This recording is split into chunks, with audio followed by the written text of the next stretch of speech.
की बात करेंगे। मध्य प्रदेश कांग्रेस से जुड़ी बड़ी खबर आपको बताएंगे। कांग्रेस के विधायकों की बाड़ेबंदी हो सकती है क्या? लंबा वक्त बीत गया है, बाड़ेबंदी की खबर आ ही रही है। पहले आपको बता दें, कांग्रेस विधायक दल की बैठक हुई थी, उसमें सबसे सिग्नेचर लिए गए और उसके बाद अब आप देखिए कांग्रेस अब एक अलग तैयारी में है। दूसरे राज्यों में अपने एमएलए शिफ्ट कर सकती है कांग्रेस, ताकि किसी भी प्रकार की क्रॉस वोटिंग की संभावना ना बने।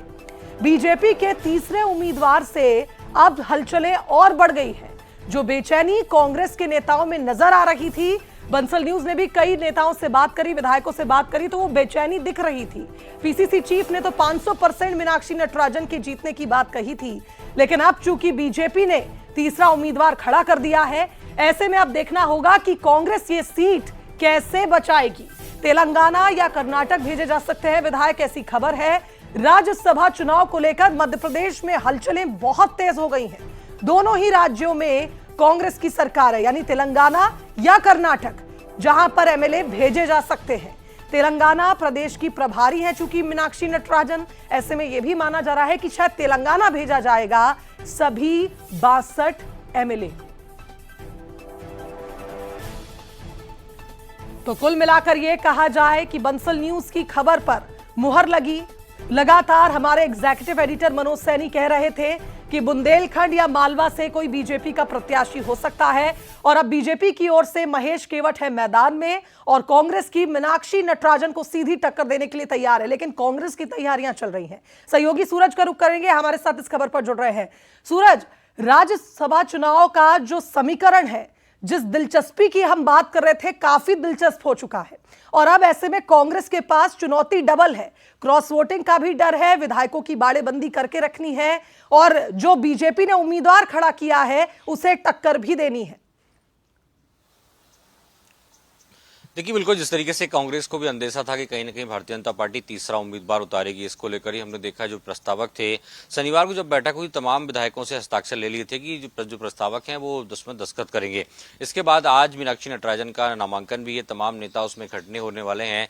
लेकिन जैसे ही भारतीय जनता पार्टी ने तीसरे उम्मीदवार की घोषणा की, कांग्रेस में बेचैनी बढ़ गई। हमने देखा कल देर रात तक कांग्रेस वरिष्ठ नेताओं के आपस में फोन गनगनाते रहे, एक दूसरे से बातचीत होती रही और लगभग अब ये तय हुआ है कि लगभग तमाम जो विधायक हैं, 62 से 63 विधायक हैं, उन्हें लेकर तेलंगाना या कर्नाटक बीच भाग कांग्रेस जा सकती है। क्योंकि 18 तारीख को अब ये संभावना बढ़ गई है कि लगभग तय भी हो गया है कि अब तो वोटिंग की स्थितियां बनेगी। तो वोटिंग की स्थितियां बनेगी तो क्रॉस वोटिंग ना हो, इसको लेकर कांग्रेस की तैयारी है।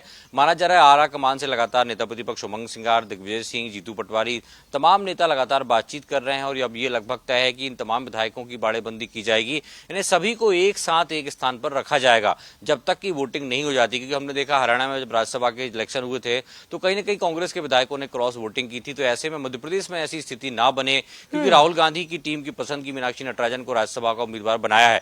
तो ऐसे में कांग्रेस नहीं चाहती किसी प्रकार से कोई क्रॉस वोटिंग का डर हो, क्योंकि यदि ऐसा होता है तो दोनों नेताओं की संगठनात्मक जो क्षमता है उस पर भी सवाल खड़े होंगे, उनकी विश्वसनीयता पर भी सवाल खड़े होंगे कि आखिर आप 60 से 65 विधायकों को एकजुट नहीं रख पाए। शायद यही कारण है कि अब दोनों नेताओं ने तय किया है कि सभी विधायकों को एकजुट रखने के लिए एक स्थान पर ले जाया जाएगा और अगले एक हफ्ते तक मध्य प्रदेश की सियासत में शुभांगी बहुत उतार चढ़ाव आने वाले हैं। क्योंकि हम देख रहे हैं जिस तरीके से 2020 में सरकार गिरने के समय विधायकों की बाड़ेबंदी हुई थी, कोई हरियाणा लेकर गया था, कोई बेंगलोर लेकर गया था, कहीं ना कहीं ऐसी ही बाड़ेबंदी लगभग अब इन 8 दिनों में देखने को मिलेगी। क्योंकि एक बड़ा टास्क है, क्योंकि हम देख रहे हैं यदि एक विधायक एक राज्यसभा सीट के लिए करीब 58 वोटों की आवश्यकता है, ऐसे में 6 से 8 वोटों का गणित है वो गड़बड़ा सकता है।